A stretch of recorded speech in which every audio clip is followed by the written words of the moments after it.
Today, we are joined by Andrei Cherny, who is running for the U.S. House of Representatives, District 1. For this podcast, we'll ask the same 10 questions to every candidate. They include 5 campaign and election type questions, as well as 5 get-to-know-you questions. The goal is to give you a high-level snapshot of the candidate and their goals. The posting of this podcast will include ways you can reach out to the campaign or the candidate for more information. So let's get started. Andrei Cherny is a former Navy Reserve officer, Arizona Assistant Attorney General, Arizona Democratic Party Chair, and CEO of a climate change alternative to big banks, and he is running for Congress in Arizona District 1. The grandson of 4 Holocaust survivors and child of immigrants, Andrei is running to expand economic opportunity, fight the climate crisis, and defend democracy and freedoms, including the right to choose. Now to the bottoms-up questions.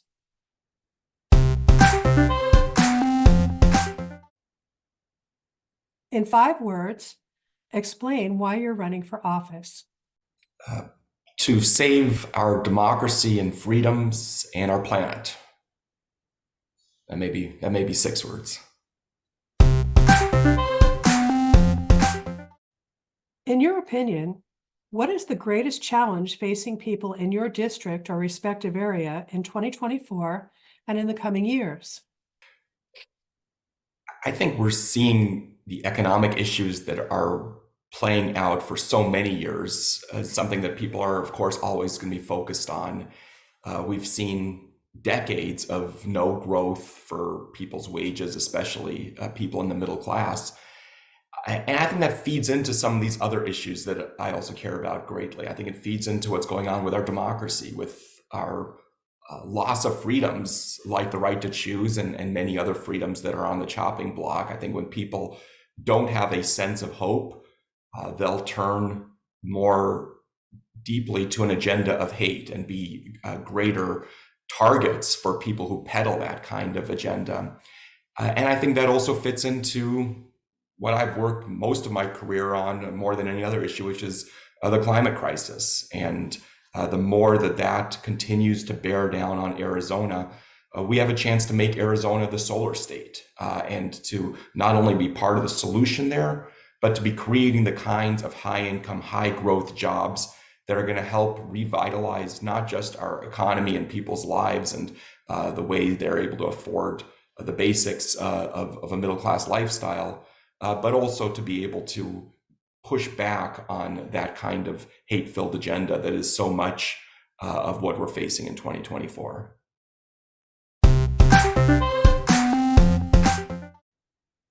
If elected, what is the one thing you hope to achieve in your first year of office? I think the biggest area that I'll be focusing on is likely how we can be making sure that we do make Arizona the solar state. We're seeing play out the climate crisis right here. Arizona is right in the throes of that. We saw record heat year after year. Last year, 600 people died because of heat, the 110 plus degree temperatures that we all remember. I give you a sense of context. 100 people died in the heartbreaking tragedy in Maui, also climate related. And so this is a clear and present danger. We see it in water, drought. We see it in areas like our wildfires. But Arizona can also be part of the solution. We should be to clean energy, and those kinds of jobs, what Silicon Valley is to computers, what Detroit is to cars. We have all those pieces in place, and it just requires leadership. And so that's one area I'll be focused on. Of course, many other issues that I'll be voting on and pushing on, whether it's the right to choose, whether it's a gun safety legislation, and other areas. But I think that's one of the areas where just my background, having worked on this issue for so many years, I can bring something unique to the table. What is your approach to building unity and navigating divisive political situations? Have a little bit of experience with that.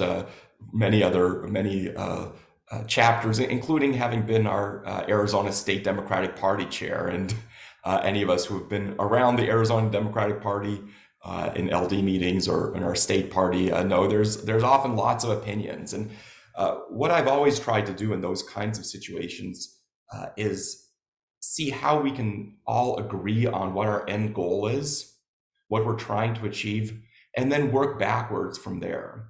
Because I find that when you can give people a sense of unity around the final step that we want to take, then we can say, okay, what is the roadmap for how we can get there? And people will have different paths of choosing of how they want to achieve that final goal. But that's where we can start talking about our process, our tactics, things like that, our next steps, once we've agreed on the final principle of what we want to achieve.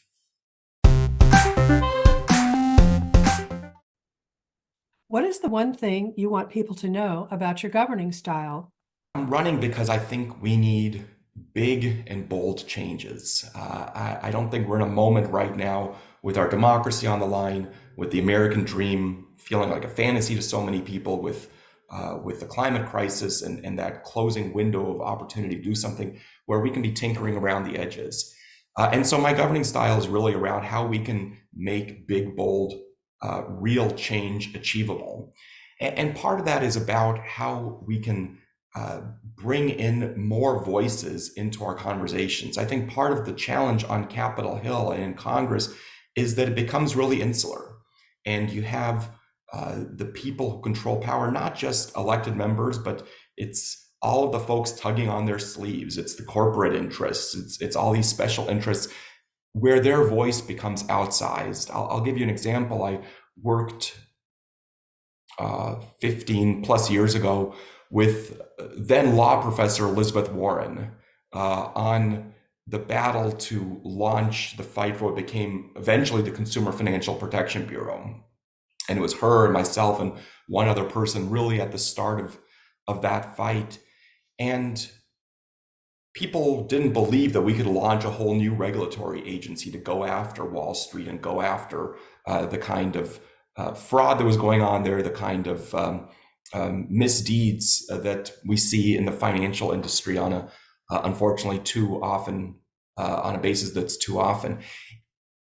One of the things we did was how we can bring in more voices to the table. And so we started really to build the support all around the country for what became the CFPB.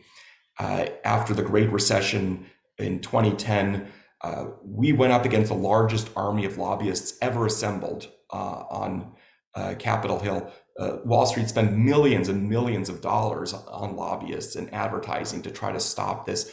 But we were able to win that fight, and today the CFPB has returned over $17 billion of unfair fees and things like that to American consumers.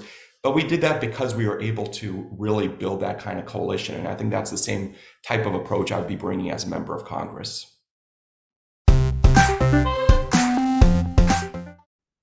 What is your favorite thing about Arizona? You know, when I think of home, I think of my family and my wife and our two kids. I'd say more broadly, it's really the people. You know, I've lived here 20 plus years, and but you know, before that, I have lived in places all over the country, West Coast, East Coast, and so on. I think people here really are special, and there's a sense of community and a sense of possibility that I think is really unique. Who had the greatest influence on your political career? You know, I'd have to say my parents. They've really been examples to me, and in many ways, they're why I'm doing this and why I've been involved in politics over the years. They were immigrants. They came to the country a couple years before I was born. They came from behind the Iron Curtain, a country that didn't have freedom and democracy. And it wasn't something we talked about around the dinner table and those kind of big ideas, but it was always there. This notion of that's one of the things that made America special. But also, like a lot of immigrants, a family that struggled to make ends meet. I'm the son of a teamster and a public school teacher, and like a lot of families, sometimes we had to turn to food stamps and things like that. And I grew up with a real gratitude for this country and a sense that I wanted to fight for families like mine and for people like my parents who were working so hard and yet still needed help and needed a government that was on their side.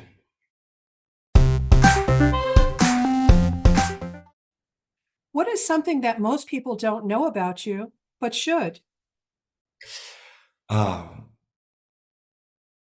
let's see. I'm a big history buff. I love reading history. I've actually written 2 books about history. I cook dinner almost every night for my family. My wife often works late, and so that's part of my duties around the house is cooking dinner every night. And I've gotten more and more adventurous with mixed results, but do my best. How do you relax? Definitely with my family. I'm definitely most relaxed when it's we're sitting on the couch watching a movie. I'll often fall asleep. That's because I feel relaxed and at home there, and so those are my happiest times. What is your favorite movie of all time? Uh, I feel like that's picking among my children because I have a few very favorite ones, but I'll go with "It's a Wonderful Life," which I watch and make my family watch at least once a year. And there's so much about that movie and what it stands for and what it means and the lessons in it, and that matters a great deal to me. Thank you very much for your participation. We so appreciate having another high-quality candidate.